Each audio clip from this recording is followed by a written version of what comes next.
கர்த்தருடைய நாமத்துக்கு மகிமை, கிருபை, தயை உண்டாவதாக. இப்பொழுது நாம் நேரடியாய் கர்த்தருடைய வார்த்தைக்குள் கடந்து செல்ல போகிறோம். தேவனுடைய வார்த்தைக்கு ஆதாரமாய் பரிசுத்த வேதாகமத்திலிருந்து ஒரு வசனத்தை வாசிக்கிறேன். நேற்றைக்கு இரவு வாசித்த அதே வசனம் தான். ஆனால் இன்னைக்கு நாம் கேட்க போகிற செய்தியின் குறிப்புகளோ மற்ற வார்த்தைகளோ இப்போ வேறு வார்த்தைகள். வாசிக்கிறேன். சங்கீதங்களின் புஸ்தகம் 34ஆம் அதிகாரம் 9வது வசனம். கர்த்தருடைய பரிசுத்தவான்களே, அவருக்கு பயந்திருங்கள், அவருக்கு பயந்தவர்களுக்கு குறைவில்லை. ஆம், இந்த 34ஆம் சங்கீதம் 9ஆம் வசனத்தை வாசிக்கும் போது அதுல தெளிவான ஒரு வார்த்தையை பார்க்கிறோம். பயந்திருங்கள் என்று கர்த்தருடைய வார்த்தை சொல்லுகிறது. இந்த பயந்திருங்கள் என்று யாருக்கு சொல்லப்படுகிறது? கர்த்தருக்காக வாழுகிற, கர்த்தரோடு வாழுகிற, கர்த்தரை போல வாழ விரும்புகிற பரிசுத்தவான்களுக்கும் பரிசுத்தவாட்டிகளுக்கும் சொல்லப்படுகிறது. அப்படியானால் பயந்திருங்கள் என்று சொன்னால் அது எதை குறிக்கிறதா இருக்கிறது? இந்த வார்த்தை எதை விளக்குவதா இருக்கிறது? 1 பேதுருவின் புஸ்தகம் 2ஆம் அதிகாரம் 17வது வசனம். 1 பேதுரு 2:17 வசனத்தை வாசிக்கிறேன். ஜெபத்தோடு கவனிங்கள். தேவனுக்கு மகிமை. எல்லாரையும் கனம் பண்ணுங்கள், சகோதரரிடத்தில் அன்பு கூறுங்கள், தேவனுக்கு பயந்திருங்கள், ராஜாவை கனம் பண்ணுங்கள். ஆம், இந்த பயந்திருங்கள் என்கிற வார்த்தை எதை குறிக்கிறதா இருக்கிறது? அந்த 1 பேதுரு 2:17 சொல்லும் போது அதுக்கு ரொம்ப தெளிவான ஒரு விளக்கத்தை பார்க்கிறோம். தேவனுக்கு பயந்திருங்கள். ஆமென். கர்த்தருடைய நாமத்துக்கு மகிமை உண்டாவதாக. அந்த தேவனுக்கு பயப்படுகிற சோத்திரம் நல்ல ஒரு ஜீவியம் நம்முடைய வாழ்க்கையிலே கண்டிப்பாய் காணப்பட வேண்டும். அந்த தேவனுக்கு பயப்படுகிற நல்ல ஒரு முன்மாதிரி நம்முடைய வாழ்க்கையில நிச்சயமாய் உண்டாக வேண்டும். அந்த தேவனுக்கு பயப்படுகிற பயம் வந்தாலே நாம் மற்ற விக்கிரகங்களுக்கோ அல்லது உலகத்தின் கிரியைகளுக்கோ அல்லது மனிதர்களுக்கோ தேவையில்லாத சோத்திர பயம் நமக்குள் இருக்கவே இருக்காது. கர்த்தருடைய நாமத்துக்கு மகிமை, கிருபை, தயை உண்டாவதாக. அப்போ இந்த தேவனுக்கு பயந்திருங்கள் என்று சொன்னால் யார் தேவனுக்கு பயந்திருந்தார்கள்? தேவனுக்கு பயந்தவர்கள் யார்? ஆதியாகமத்தின் புஸ்தகம் 1ஆம் அதிகாரம் 17வது வசனமும் 21வது வசனமும். ஆதியாகமம் 1:17 மற்றும் 21 2 வசனங்களை வாசிக்கிறேன் பாருங்க. மருத்துவச்சிகளோ தேவனுக்கு பயந்ததினால் எகிப்தின் ராஜா தங்களுக்கு இட்ட கட்டளைப்படி செய்யாமல் ஆண் பிள்ளைகளையும் உயிரோடு காப்பாற்றினார்கள். 21ஆம் வசனம். மருத்துவச்சிகள் தேவனுக்கு பயந்ததினால் அவர்களுடைய குடும்பங்கள் தழைக்கும்படி செய்தார். ஆம், எனக்கன்பான தெய்வ பிள்ளைகளே, இந்த சங்கீதம் 34:9 பயந்திருங்கள் என்கிற அழகான ஒரு ஆலோசனையை நாம் பார்க்கிறோம். அந்த பயந்திருங்கள் என்பது எதை குறிக்கிறது?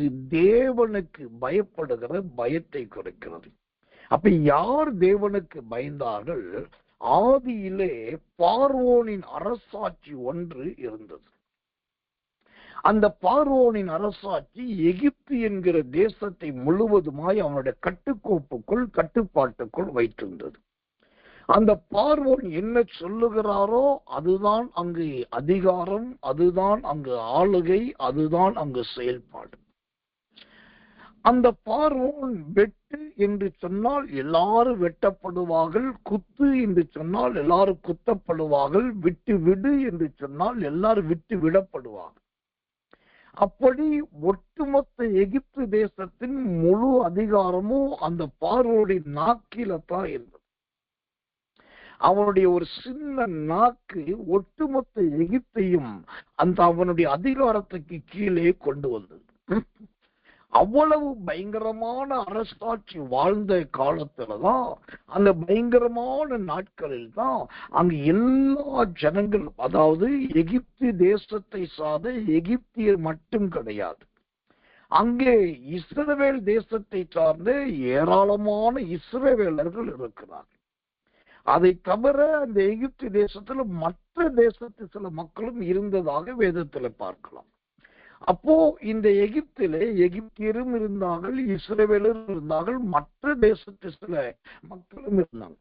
ஆனா இவங்க எல்லாருமே அந்த பார்வோனுடைய வார்த்தைக்கு பயந்தவர்களா இருந்தாங்க.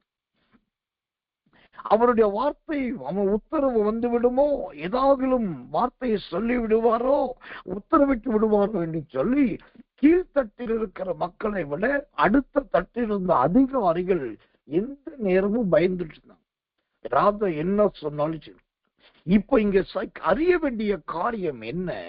அந்த சங்கீதம் 34:9 சொல்லுகிறது, கர்த்தருக்கு பயந்திருங்கள்.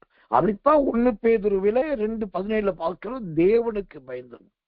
இப்படி ஒட்டுமொத்த நாடும், ஒட்டுமொத்த அரசாங்கமும், ஒட்டுமொத்த தலைவர்களும், ஒட்டுமொத்த ஜனங்களும் ஒரு மனுஷன் என்கிற பார்வோனுக்கும் அவனுடைய ஒரு நாக்குக்கு பயந்துட்டு இருந்தாங்க. எல்லாருமே அவனுக்கு பயந்துட்டு இருக்கும்போது அவங்களுக்கு மத்தியில ஒரு கூட்டம் ஒண்ணு, அந்த மனுஷனுக்கு பார்வோனுக்கு பயப்படாத ஒரு கூட்டம் இருந்தது. இங்கு நான் ரொம்ப ஆச்சரியப்பட்டது அதுதான். அந்த யாத்திரையாகமோ 1:17 சொல்லுகிறது, மருத்துவச்சிகளோ தேவனுக்கு பயந்ததினால் எகிப்தின் ராஜா தங்களுக்கு இட்ட கட்டளையின்படி செய்யாமல். அப்போ எல்லாருமே இந்த மனுஷனுக்கு ராஜாவுக்கு பயந்திருக்க, அதுல ஒரு கூட்டம், ஒரு சின்ன கூட்டம் பாருங்க, அந்த ராஜாவுக்கு பயப்படாம தன்னை சிருஷ்டித்த தேவனுக்கு பயந்தது. தன்னை சிருஷ்டித்த கர்த்தருக்கு பயந்தது. இதுதான் இன்னைக்கு இருக்கிற கிறிஸ்தவர்கள் கட்டாயம் தெரிந்து கொள்ள வேண்டியது. இன்னும் நான் கொஞ்சம் ஓப்பனா வெளிப்படையா பேசணும்னா, இன்னைக்கு இருக்கிற கிறிஸ்தவ ஆவிக்குரிய சகோதரிகள் தெரிந்து கொள்ள வேண்டிய சத்தியம் இதுதான். ஏன்னாக்கா, நம்ம ஆண்டவருக்குள் வந்துட்டோம், கிருபைக்குள் இருக்கிற எல்லாம் உண்மைதான். ஆனா இன்னைக்கும் கூட சில நம்முடைய வீடுகள்ல சிலருக்கு பயந்து பயந்து அடிமைகளாகவே இருக்கிறோம். அன்புக்கு அடங்குவதோ, அன்புக்கு நடுங்குவதோ தப்பு கிடையாது. ஆனா உங்க வீட்டில, உங்க இடத்துல, உங்க ஜீவியத்துல யாரோ உங்களை ஓவர டாமினேட் பண்றாங்க.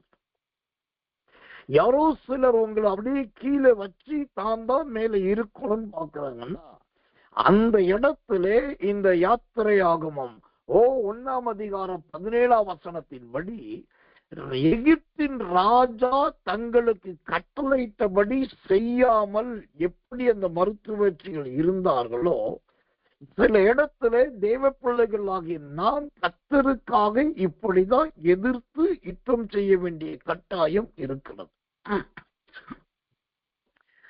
எல்லாரும் பயப்படுறாங்க, எல்லாரும் அடங்குறாங்க, எல்லாரும் கேட்கிறாங்க, எல்லாரும் ராஜாவுடைய வார்த்தை காத்துட்டு இருக்காங்க. ஆனா அதுல ஒரு கூட்டம்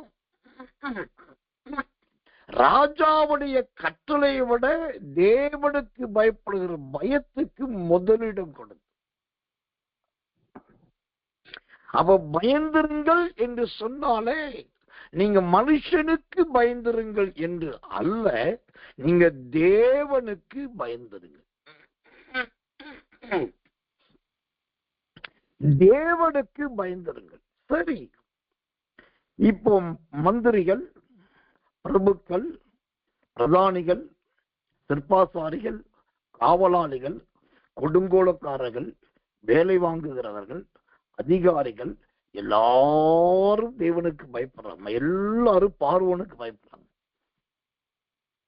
அதுக்கு மத்தியில நீங்க ரகசியமாகவோ வெளிப்படையாகவோ கர்த்தருக்கு பயப்படுறீங்கன்னு வச்சுக்கோங்களேன்.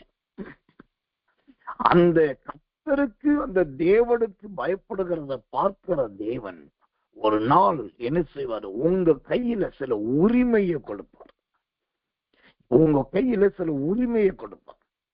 அந்த உரிமை என்னன்னா, அதே வசனம் சொல்லுது, யாத்திரை 1:17, ஆண் பிள்ளைகளையும் உயிரோடு காப்பாற்றினார்கள். அல்லேலூயா. இந்த தேவனுக்கு பயந்தது யார்? அந்த எகிப்தில் இருந்த பார்வோனுடைய கட்டுப்பாட்டுக்குள் இருந்த மருத்துவச்சிகள் என்று சொல்லக்கூடிய ஸ்டாஃப் நர்சஸ் அல்லது டாக்டர்ஸ். இப்போ இவங்களுக்கு ஆண்டவர் அருமையான ஒரு உரிமையை கொடுக்கிறார் பாருங்க. என் மகளே, நீ எகிப்துக்கு பயப்படல, நீ பார்வோனுக்கு பயப்படல, நீ கட்டளை என்கிற அரசு உத்தரவுக்கு பயப்படல, எகிப்துக்கும் பயப்படல, பார்வோனுக்கும் பயப்படல, அரசாங்க உத்தரவுக்கு பயப்படல. ஆனா இவ எல்லாவற்றையும் சிருஷ்டித்து எனக்கு நீ பயந்ததினால் என் மகளே, உனக்கு நான் உரிமையை கொடுக்கிறேன். என்ன உரிமைன்னா, அநேகரை காப்பாற்றுகிற உரிமை. அல்லேலூயா. அநேகரை காப்பாற்றுகிற நல்ல உரிமை. ஒரு உண்மையை சொல்லட்டுமா? இன்னைக்கு ஊழியத்துல எத்தனையோ ஊழியம் இருக்கு. வேற யார பத்தி எந்த ஊழியத்தையும் நம்ம பேச வேண்டாம், நம்ம ஊழியத்தை பேசுவோம். நம்ம ஊழியத்துல இருட்டோட ஜெபம் இருக்கு, அப்புறம் தினந்தோறும் ஆராதனை இருக்கு, இரவுக்கு இரவு ஜெபம் இருக்கு, கரங்கொடுக்கும் ஊழியம் இருக்கு, அண்டகர் ஊழியம் இருக்கு, போதகருக்கான ஜெபம் இருக்கு. இப்படி நிறைய ஊழியர்கள் இருக்கு.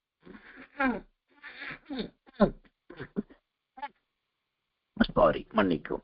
இத்தனை ஊழியம் இருந்தாலும் இந்த எல்லா ஊழியத்தை விட ஒரு சிறந்த ஊழியம் என்றால், நான் கொஞ்சம் ஓப்பனா அப்படி பேசுறேன், இந்த எல்லா ஊழியமும் இத்தனை இருந்தாலும் இது எல்லாவற்றை விட மிக சிறந்த ஒரு ஊழியம்னா அது என்ன ஊழியம் தெரியுமா? மற்றவர்களை காப்பாற்றுகிற ஊழியம் தான் இருக்கிற ஊழியத்திலே பிரதான ஊழியம்.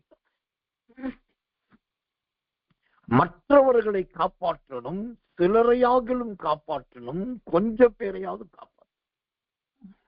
இந்த காப்பாற்றுகிற ஊழியம் இருக்கு பாருங்க. இதுக்கு முன்னாடி நீங்க எத்தனை வரம் ஊழியங்களையும், எத்தனை கனி ஊழியங்களையும், எத்தனை அடுக்கடுக்கான ஊழியங்களை அடுக்குனாலும் தேவனுடைய ராஜ்யம் என்கிற பரலோகம் கவனித்து பார்க்கிற ஒரே ஊழியம் மற்றவர்களை காப்பாற்றுகிற ஊழியம். இன்னைக்கு நான் தைரியமா கர்த்தருடைய பலிபீடத்தை முன்னிட்டு சொல்லுவேன், 99% ஊழியங்களில் இந்த காப்பாற்றுகிற ஊழியம் செத்து போயிருக்கிறது.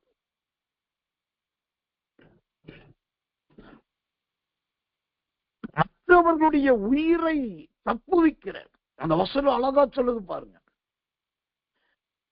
ஆண் பிள்ளைகளையும் உயிரோடு காப்பாற்றினாங்க. இதுதான் ஒரு காலத்திலே சபைகளுக்கு இருந்த அஸ்திபார உபதேசமா இருந்தது. இதுதான் அன்றைக்கு போதிக்கிற போதகர்களுடைய ரத்த உயிர் துடிப்பா இருந்தது. இதுதான் ஊழியத்துக்கு தன்னை ஒப்பு கொடுத்து நிறைய ஊழியர்களுடைய மன விருப்பமா இருந்துச்சு. நான் சிலரையாகலும் காப்பாற்றணும், சிலருக்காவது உயிர் கொடுக்கணும், சிலருடைய உயிரை நான் மீட்டெடுக்கணும், சிலரையாவது மரணத்திலிருந்து நாம் தப்பு வைக்கணும். இப்படி ஒரு காலத்துல இருந்தது. நான் யாரையும் பிளேம் பண்ணி யாரையும் குற்றம் சாட்ட விரும்பல. ஆனாலும் மன வலியோடும் இருதய வேதனோடு சொல்றேன், இன்றைக்கு அந்த காப்பாற்றுகிற ஊழியம் எங்கே என்று கேட்டால், தனக்கு கொடுக்கப்பட்ட ஊழியத்தை காப்பாற்றுவது, தன்னுடைய தரிசனத்தை காப்பாற்றுவது, தன்னுடைய அபிஷேகத்தை காப்பாற்றுவது, தன்னுடைய தீர்க்க தரிசனத்தை காப்பாற்றுவது, தன்னுடைய பொருளாதாரத்தை காப்பாற்றுவது, தன்னுடைய மனைவி பிள்ளைகளை காப்பாற்றுவது, இதுதான் இன்றைக்கு காப்பாற்றப்படுகிறதே தவிர, அன்றைக்கு பிரசவ வேதனையினால், பிரசவ வலியினால், பிள்ளை பேற்றினால் செத்து கொண்டிருந்த ஸ்திரீகளையும், கையினால் நெரித்து கொல்லப்பட வேண்டிய பிள்ளைகளையும் கர்த்தர் நல்லவர் இந்த மருத்துவர்கள் காப்பாற்றினார்களே, அந்த காப்பாற்றுகிற ஊழியம் தாங்க இன்னைக்கு இல்லை. இந்த மற்றவர்களை காப்பாற்றுகிற ஒரு பாரம் எப்ப வரும்? உயிரோடு காப்பாற்றுகிற அந்த சிந்தை தரிசனம் எப்போ வரும்னா, அதுதான் சங்கீதம் 34:9 சொல்லுது, பயந்திருங்கள். அதுதான் 1 Peter 2:17 சொல்லி, தேவனுக்கு பயப்படுங்க. ஒன்று, நமக்கு நாமே பயந்திருக்கணும். இரண்டாவது, தேவனுக்கு பயப்படும்.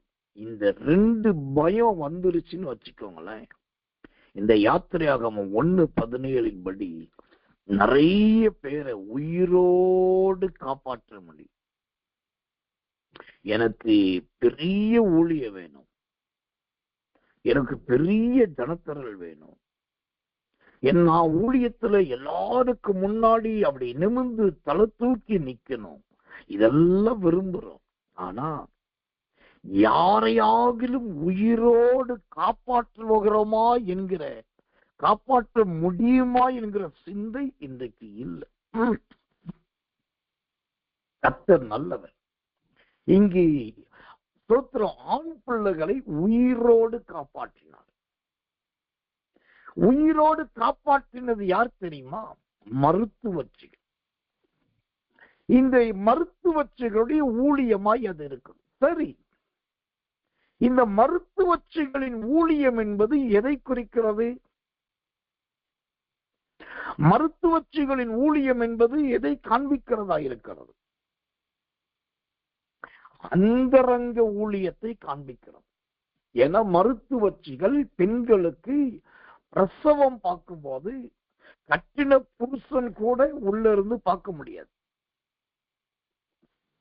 மருத்துவச்சிகள் பிள்ளை பேரை கவனிக்கிற நேரத்துல வயிற்று வலியினால் துடிக்கிற அந்த பெண் பிள்ளையின் தாய் கூட பக்கத்தில் இருந்துக்க முடியாது. அந்த இடத்துல 2 பேர் தான்.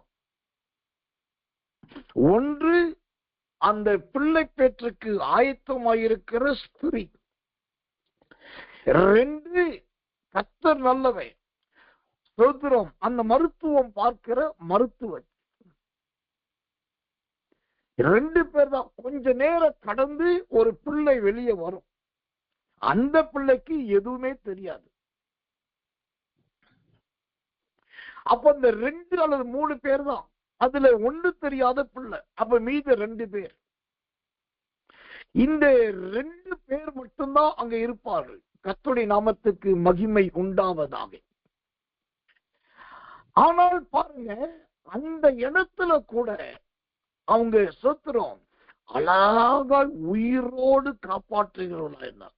சரி, இப்ப இந்த மருத்துவச்சிகள் தேவனுக்கு பயந்தவர்கள். தேவனுக்கு பயந்ததினால் ராஜாவுக்கு பயப்படல. இவர்கள் யாரை காப்பாற்றினார்கள் என்று சொன்னா, அங்க வேதம் சொல்லுகிறது, ஆண் பிள்ளைகளையும் உயிரோடு காப்பாற்றினார்கள். இந்த வசனத்தின் உண்மையான விளக்கம் என்ன தெரியுமா? மருத்துவச்சிகள் பிரசவம் பார்த்து பிள்ளையை காப்பாற்றி சோதரம், ஐயோ நாங்க போறதுக்கு முன்னாடி பிள்ளையை பெற்றுறாங்க, அவங்க ரொம்ப பலசாலிகளா இருக்கிறாங்கன்னு சொல்லி பிள்ளையை காப்பாற்றிட்டாங்க. ஆனா வசனம் சொல்லுது, ஆண் பிள்ளைகளையும் காப்பாற்றினாங்க. அப்போ பிள்ளைகளை காப்பாற்றுறது உண்மை. அந்த பிள்ளைகளை பெற்றெடுத்த ஸ்திரீகள் என்ன ஆனாங்க? எல்லாருமே பைபிள் மட்டும்தான் படிக்கணும். ஆனா பைபிள் மட்டுமே படிக்காம பைபிள் சார்ந்த துணை நூற்களையும் பைபிள் சார்ந்த சரித்திரங்களை படிக்கணும். நீங்க இந்த ஆதியாகமத்தின் விளக்க உரைகள் வியாக்கியானங்களை படிச்சு பார்த்தீங்கன்னா, மருத்துவச்சிகள் ஆண் பிள்ளைகளின் உயிரை காப்பாற்றி விட்டார். அப்போ அந்த பிள்ளையை பெற்றெடுத்த ஸ்திரீ அடுத்த நாள், அதற்கு அடுத்த நாள் வெளியில போகிறாள், ஜனங்களோடு இருக்கிறார். இந்த செய்தி காட்டு தீயாய் பரவுகிறது. இவ ஆம்பளை பிள்ளை பெத்தா, இவருடைய பிள்ளை பழச்சுக்கிச்சு அப்படின்னு ஆட்களை அனுப்பி அந்த பிள்ளையின் தாயை வெட்டி கொலை செய்து போடுவாங்க. நீதான உன் பிள்ளை காப்பாத்தின, சோதர பிரசவிச்ச. இந்த தேசம்தான் ஆண் பிள்ளையை விரும்பலையே. ஆனாலும் சோத்திரம், நீ மருத்துவத்தை வர்றதுக்கு நீயாக ஏன் பிரசவித்துக் கொண்டாய்? நீ உயிரோடு இருக்காதுன்னு சொல்லி நிறைய சிறு பிள்ளைகளின் தாய்கள் வெட்டப்பட்டு இருக்கிறார்கள், கொலை செய்யப்பட்டிருக்க. இங்கதான் கவனிக்கணும். மருத்துவச்சிகளால் அந்த பிள்ளையின் தாயெல்லாம் காப்பாற்ற முடிந்ததோ இல்லையோ, அந்த பிள்ளைகளையாவது ஆண் பிள்ளையாகவும் காப்பாற்றப்பட்டது. அப்படி காப்பாற்றப்பட்ட பிள்ளைகளில் ஒன்றுதான் யோகபேத் என்கிற ஸ்திரீ பெற்றெடுத்த அம்ராம் என்கிற ஆணுக்கு பிறந்த, அம்ராம் என்கிற ஆணுக்கும் யோகபேத் என்கிற ஸ்திரீக்கும் பிறந்ததான மோசே. அந்த மோசையின் தாய் யோகபேத். அவளையும் கொலை செய்வதற்கு எல்லா வேலைகள் நடந்து அவளை திறத்தும் போது தான் அவன் ஓடி போய் ஒளிந்து கொள்ளுகிறான். ஒளிந்து கொண்டு தானும் ஒளிந்து தன் பிள்ளையும் ஒளித்து வைக்கிறான்.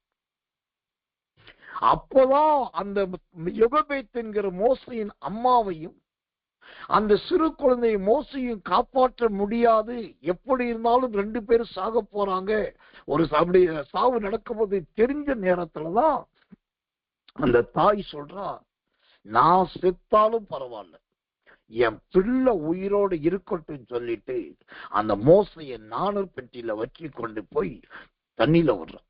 ஏன்னாக்கா எப்படி தேடி வருவாங்க, இன்னைக்கோ நாளைக்கோ கண்டிப்பா நான் செத்துருவேன், நான் செத்தாலும் என் பிள்ளை சாகக்கூடாது. இப்ப கவனிக்கணும், மருத்துவச்சிகள் பிள்ளையின் உயிரை காப்பாற்றினார்கள் தேவனுக்கு பயந்ததினால். மோசையின் தாய் என்கிற யோகபேத் தேவனுக்கு பயந்ததினால், அந்த பிள்ளை தேவனால் கொடுக்கப்பட்ட பிள்ளை என்று அறிந்ததினால் தன் ஜீவனை கொடுக்கவும் அந்த பிள்ளையின் ஜீவனை காப்பாற்றவும் துணிந்து விட்டார். இப்பதான் அங்கு ஒரு பெரிய சடன்லி சேஞ்ச் வருது. சடன்லி சேஞ்ச் என்ன? புலிக்கு பிறந்தது பூனையாகாது. தாயாகிய யோகபேத் ஓ பிள்ளையாகிய மோசைய காப்பாற்றுகிறார். இத பார்த்து பார்த்து பார்த்து தன்னையும் காத்து தன் பிள்ளையும் காப்பாற்றுகிறத அந்த சோத்திர மோசையின் அக்கா மிரியாம், அதாவது யோகபேத்துடைய மூத்த பிள்ளை, அவ பார்க்கிறான். இப்போ அம்மா தம்பிய மட்டும் காப்பாற்றணும்னு நினைக்கிறாங்க. தம்பிய மட்டும் காப்பாத்தினாக்கா சோதரம் அது ரொம்ப கஷ்டம். அம்மாவை கொன்றுவாங்க, கொன்னுட்டாக்கா தம்பி மட்டும் தடுத்துருவான். அப்புறம் அவனை வளர்க்கணும், பால் ஊட்டணும், அவனை பாதுகாக்கணும்.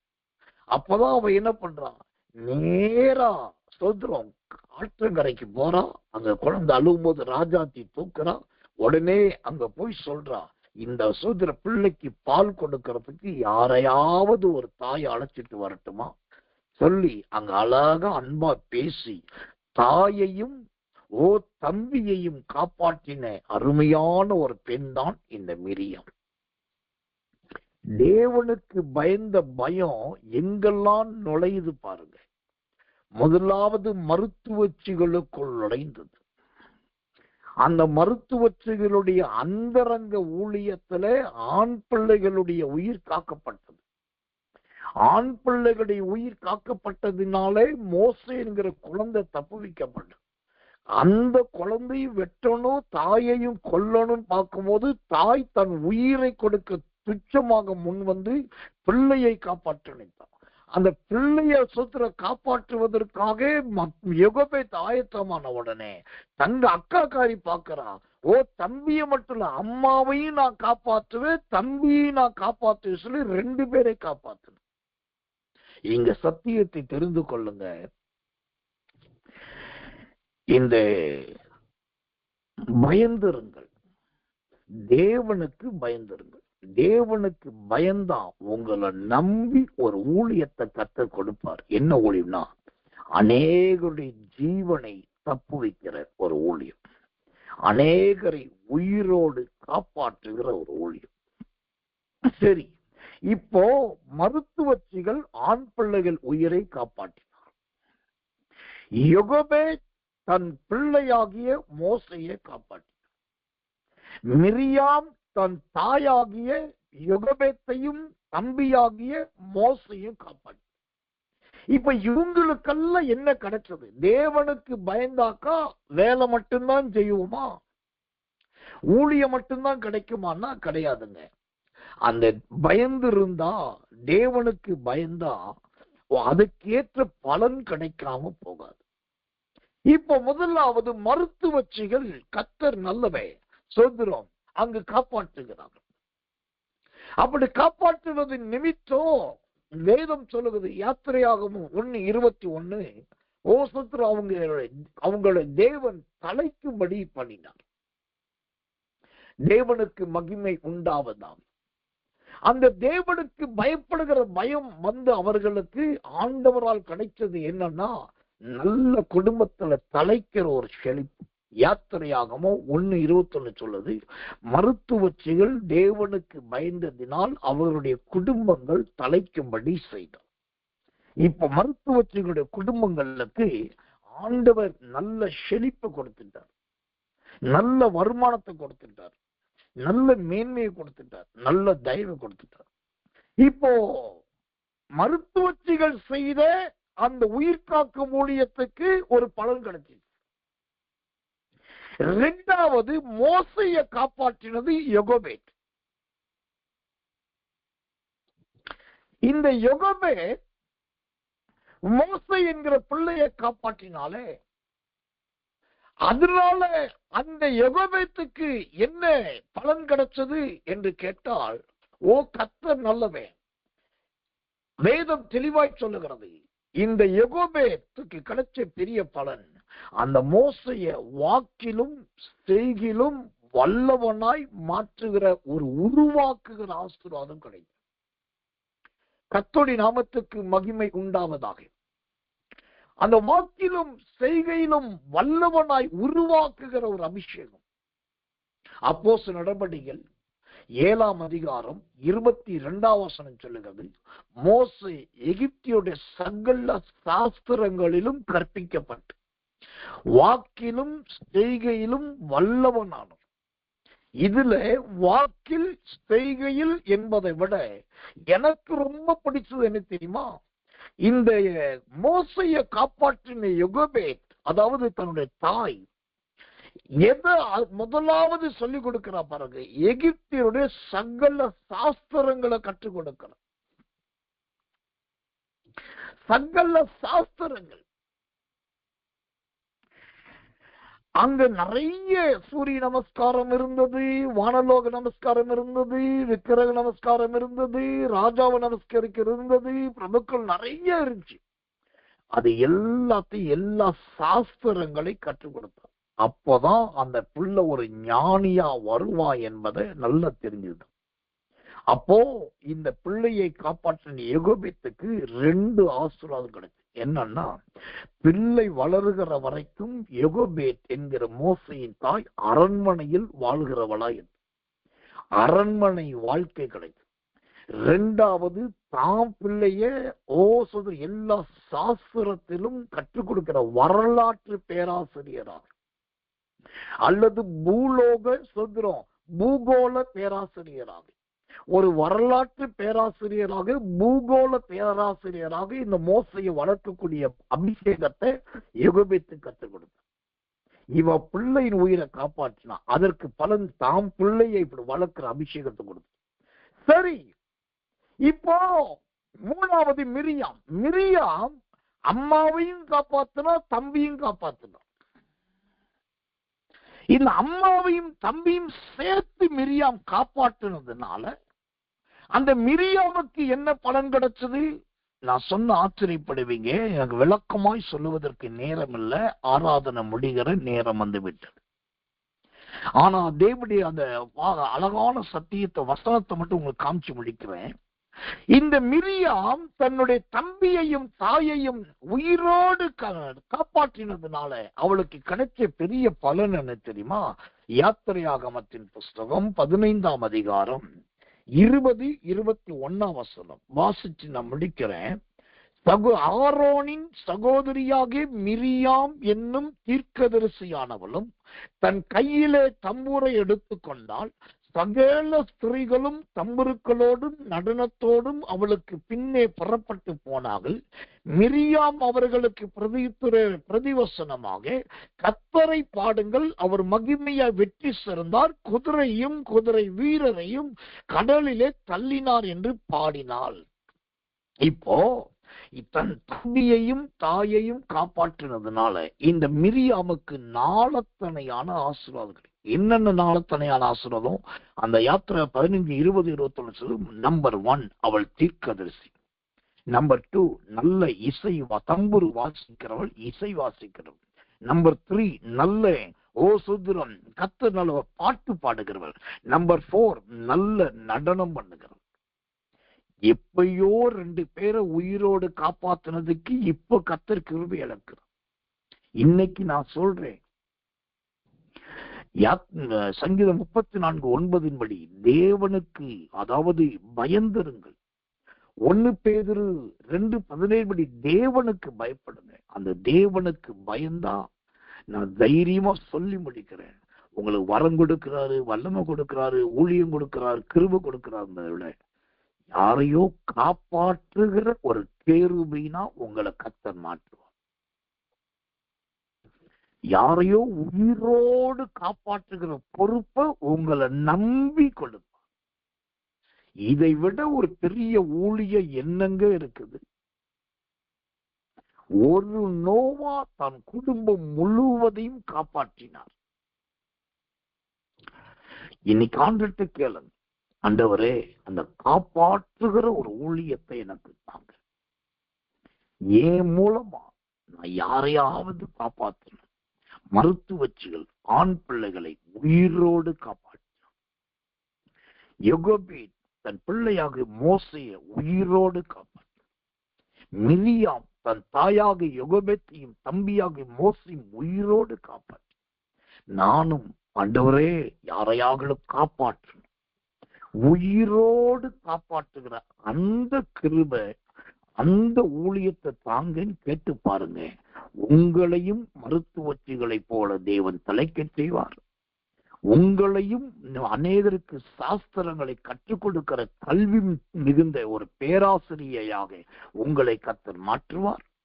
உங்களையும் கர்த்தர் ஆசீர்வதித்து தீர்க்கதரிசியாக, பாடகியாக, நடனம் பண்ணுகிறவளாக, தம்புரு வாசிக்கிறவளாக நாளத்தனையான அபிஷேகத்தை கர்த்தர் கொடுப்பார்.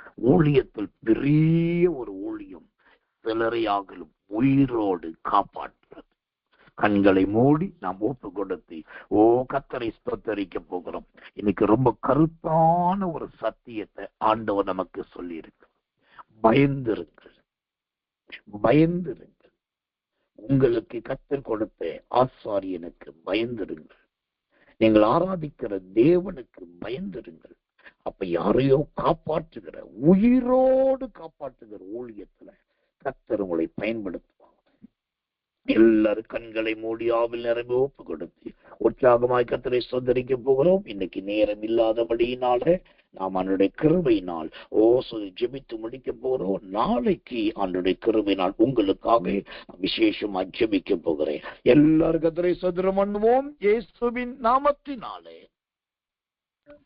Sodrom, Sodrom, Sodrom, Sodrom, Sodrom, Sodrom, Sodrom, Sodrom, Sodrom, Sodrom, Sodrom, Sodrom, Sodrom, Riba, Lagadunde Gandoni Yakala, Balabala Bakara, Balabala Bakara, Boduri Yakara, Boduri Yakara, Boduri Yakara, Bara, Anguda Boduri Yakala, Boduri Yakara, Boduri Yandana, Boduri Yakara, Boduri Yakara, Bara, Bala, Bala, Bala, Ribada Gandani Yatri Yati, Taratiaka, Tarateriaka, Tarateriaka, Turabala,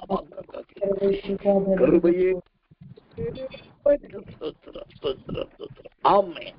Amen. Amen. பிதாவே, நல்ல அருமையான இந்த மத்தியான வேலைக்காக நன்றி. இதோட பெரிதான கிருபையினால் ஆண்டவரே பயந்திருங்கள் என்று கர்த்தர் சொல்லி, பிதாவே, நல்ல அருமையான இந்த மத்தியான வேலைக்காக நன்றி. இதோட பெரிதான கிருபையினால் ஆண்டவரே பயந்திருங்கள் என்று கர்த்தர் சொல்லி, அந்த தேவனுக்கு பயப்படுகிறவர்களுக்கு கர்த்தர் கொடுக்கிற ஊழியத்திலேயே பெரிய ஊழியம், சிலரை உயிரோடு காப்பாற்றுகிற ஊழியம் என்பதையும் அவர்களுக்கு கிடைக்கிற பிரதிபலன்களையும் இன்றைக்கு கர்த்தர் சொன்னீர். 1 ராஜாக்கள் 18ஆம் அதிகாரம் 4ஆம் வசனத்திலே கூட ஆண்டவரே, ஒபதியா என்கிற தேவ மனுஷன் கெபிக்கு 50 பேர் என்று 2 கெபிக்கு 100 பேரை உயிரோடு காப்பாற்றினாரே. மருத்துவச்சிகள் ஆண் பிள்ளைகளை உயிரோடு காப்பாற்றினார். யோகபேத் ஆண் பிள்ளையாகிய மோசையை காப்பாற்றினாரே. மிரியாம் தாயையும் தம்பியையும் காப்பாற்றினாரே. இந்த ஒபதியா 100 பேரை காப்பாற்றினாரே. எங்களையும் இந்த அருமையான மருத்துவச்சிகளாய் மாற்றும். யோகபேத் என்கிற அன்பு தாயாரை சாஸ்திரங்களை கற்றுக் கொடுக்கிற தாயாய் மாற்றும். நல்ல மிரியாமாய் மாற்றும். நல்ல உபதியாவாய் மாற்றும். ரொம்ப முக்கியமாய் நாங்கள் சிலரையாகிலும் உயிரோடு காப்பாற்றுகிற ஊழியத்தில் எடுத்து பயன்படுத்தும். எங்க தேவைகள், எங்க காரியம், எங்களுக்கு அவசியம், எங்களுக்கு வேண்டியது, இதுக்காகவே ஜெபிக்கிறதை விட்டுட்டு யாரை காப்பாற்றுவது என்று அலைந்து திரிந்து ஆண்டவரே அப்படி காப்பாற்றுவதனால் கிடைக்கிற அந்த நல்ல பலன்களை அடைய உதவி செய்யும். தேவனால் உண்டாகிற நற்பலன்கள் உண்டாகும். தாழ்த்தி ஒப்புவிக்கிறோம். இந்த செய்தி உங்களுடைய பிள்ளைகளை உணர்வுள்ளவர்களாய் மாற்றும். இந்த செய்தி உங்களுடைய பிள்ளைகளை உண்மையான சத்தியத்தில் அந்த ஊழியம் செய்கிறவர்களாய் மாற்றும். கர்த்தருக்காக சிலரையாகிலும் ஆண்டவரை காப்பாற்ற நீர் எடுத்து உங்களுடைய பிள்ளைகளை பயன்படுத்தும். தாழ்த்தி ஒப்புவிக்கிறோம். இயேசுவின் ரத்தம், இயேசுவின் நாமத்தில் ஜெபிக்கிறோம் நல்ல பிதாவே. ஆமென், ஆமென், ஆமென்.